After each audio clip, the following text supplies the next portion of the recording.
Hello, Todd Clemens, Okeechobee Livestock Market, and here's your weekly market report. Another good week here at Okeechobee. Monday and Tuesday sales were good volume, not quite as many as we had last week, but not too far off from it either. And we're getting on in here to the end of January. I guess actually this was the last sale of January, but I think our volume so far this year has been a little bit higher than what it was last year, and I would think that that would be attributed to high prices. So the word's out, man. These cows are bringing a lot of money. Calves are bringing at record high levels, and there's a lot of competition, a lot of people needing these cattle. So when you get more buyers, you get more competition. It only makes sense that people, if you're selling cattle, would bring them to where the buyers are. And so that's what competition is about, and that's what livestock markets do. So it's high prices do, it all kind of works together. It's all very, very relative. When things are higher, that means there's a shortage, right? It's supply and demand. So a shortage means that everybody's trying to buy the same thing. So that means there's more demand. And when supply is at a smaller level, which that's inventory nationwide, especially in the winter months, down here in South Florida, we've got cattle year-round. We have grass year-round. We have calves that are coming year-round. A lot of these people aren't on a breeding cycle, so we've got small calves, medium-sized calves, big calves, all kinds of different kinds of supply. So when buyers need things, they come to where the supply is, and that's right here in South Florida. And we just see a lot of competition on the floor. We see a lot of competition on slaughter classes, on cows and bulls. They're probably, well, they were $3 to $5 higher even this week.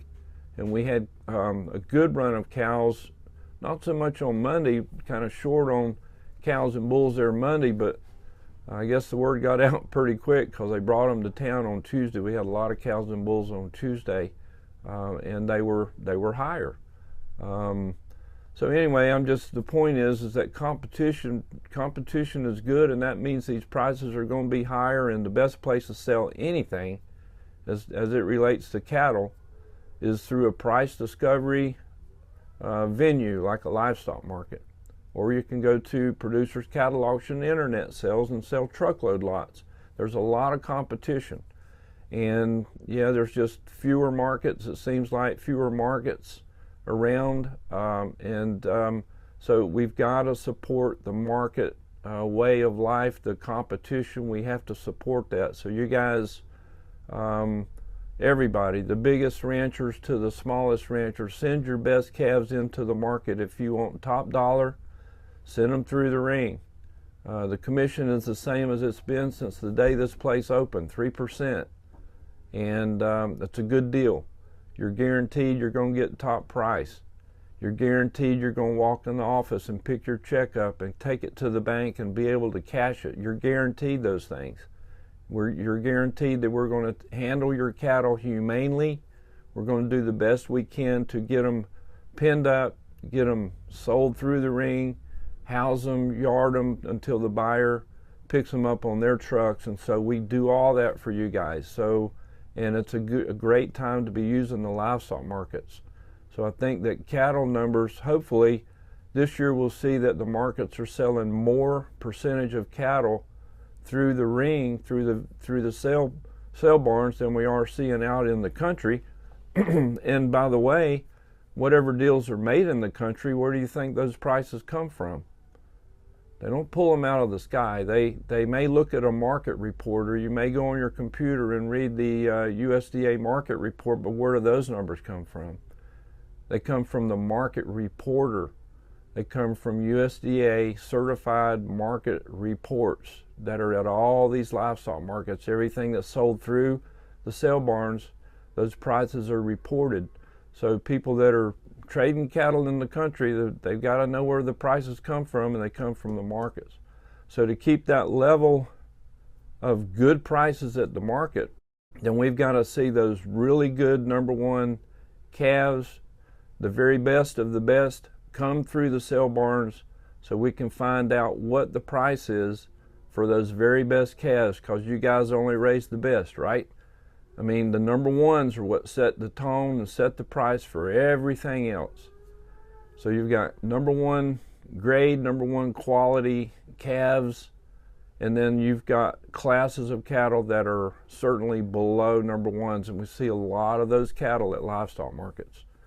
We see the, you can call them the cutbacks, the ones that didn't make the full load on the semi, the leftover calves come through the ring. And now there are some good, those are some good calves too.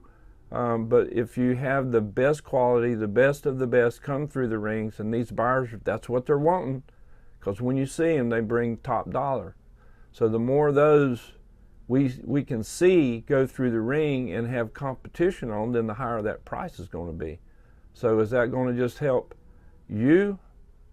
It's going to help you. Is it going to help the markets? Yes, but it's going to help the whole industry, because it's setting a standard of price, true price discovery. And without that, we're sunk. Where it's like vertical integration, it's like the hog business, it's like the chicken business, like the turkey business, it's all vertical.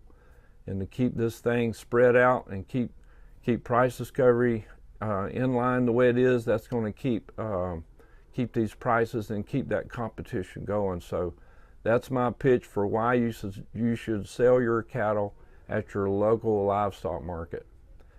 And it's proven to be a pretty good way to trade cattle these days. Saw a few people that listened to the market report last week, and we've been telling you guys that these lighter 3-weight calves are, man, they're bringing it all. And the 5 and 6 weight calves are bringing, yeah, well, a couple $100 more, but they're 2 or 3 months older, and they're, you know, staying on the mamas longer, and they're bringing a little bit more, but not really so much to justify keeping these calves to a heavier weight. And we're seeing these 3-weight steer calves, these number one 3-weight steer calves, 3 1/4 to 350 pound good little calves, bringing $1,500, and that's a really, really good price. And then you see a 600 pound calf, and I don't think we hit that $3 mark on the 6-weight, but I think I saw a few of them bring in the 280 to 285 range again this week. So you're bumping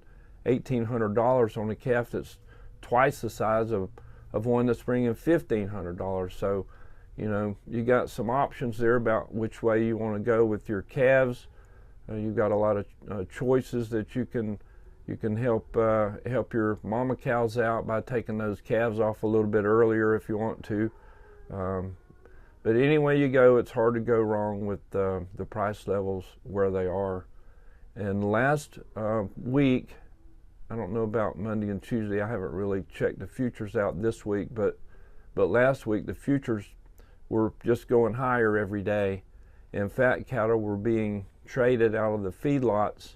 The packers were giving up even more money to get supply because they're short bought. They need more cattle, and prices coming out of the feedlot were up there around $2.10 a pound, maybe even more, $2.10 to $2.12. You know, how high can it go?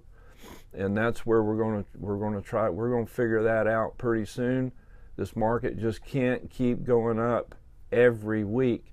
Somewhere it's going to have to level off, and what will be the deciding factor of that will be at the grocery store. The retail prices, when they hit a resistance and people start choosing other proteins over beef, and sales on the retail end peak or stabilize or even go down, then you've hit that point of resistance, and that will be where it trickles back down to the prices of these calves. But as long as we have a supply of cattle here and they can't get them in any other parts of the country at this time, like we produce, like I'm saying, we produce these calves all year long down here in South Florida, and they just can't do that in these winter months all over the country. So we're where the supply is, and these guys are coming, they're showing up, and orders are hitting the floor for these 3 to 4 and 5 weight calves that they can't get anywhere else. And the health on our cattle down here in Florida is probably about as good or better than anywhere else.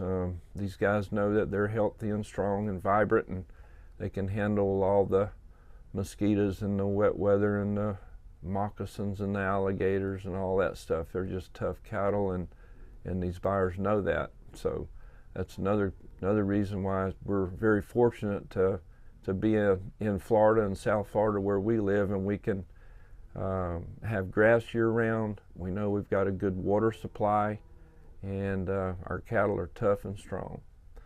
What else is going on?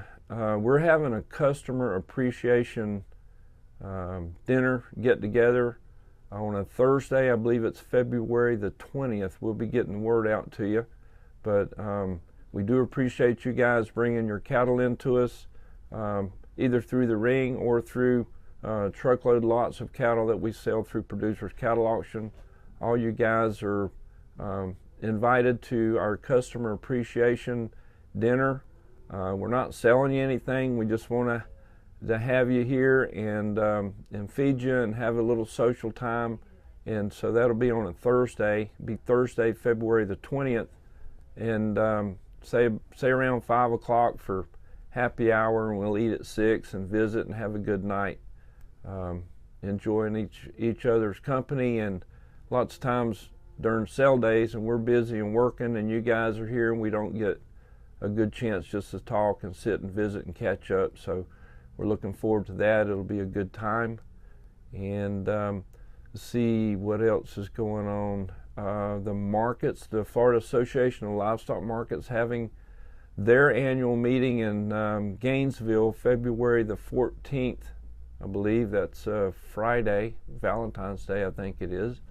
But we're going to get together and have our annual meeting and discuss things that are going on in the livestock marketing business. We've got some things we need to talk about, and so we'll have maybe some information coming out of that meeting to share with you on down the road.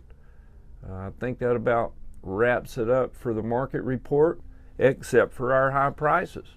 And this week on the calf side, Stubbs and Adams from Fort Pierce topped the calf market with a 205-pound little steer calf that brought $6.30. And that calf this week was bought by DNS. DNS bought that high price calf, $6.30. That's a good price for a little calf. And on the slaughter cow side, Williamson Cattle Company, our good friends and neighbors, and they hardly miss a week of selling cattle through Okeechobee West. We appreciate you guys. They had a cow that weighed 1,325 pounds. She brought $1.64, $1.64. That cow was bought by FPL. We appreciate you guys. Thank you for tuning in and listening to the market report. We like bringing you this information. If you want to hear more of them, hit the thumbs up button, subscribe to our channel, and we'll tell you what we think. It may be right, it may be wrong, but it's certainly what we think. Have a good week. Thank you.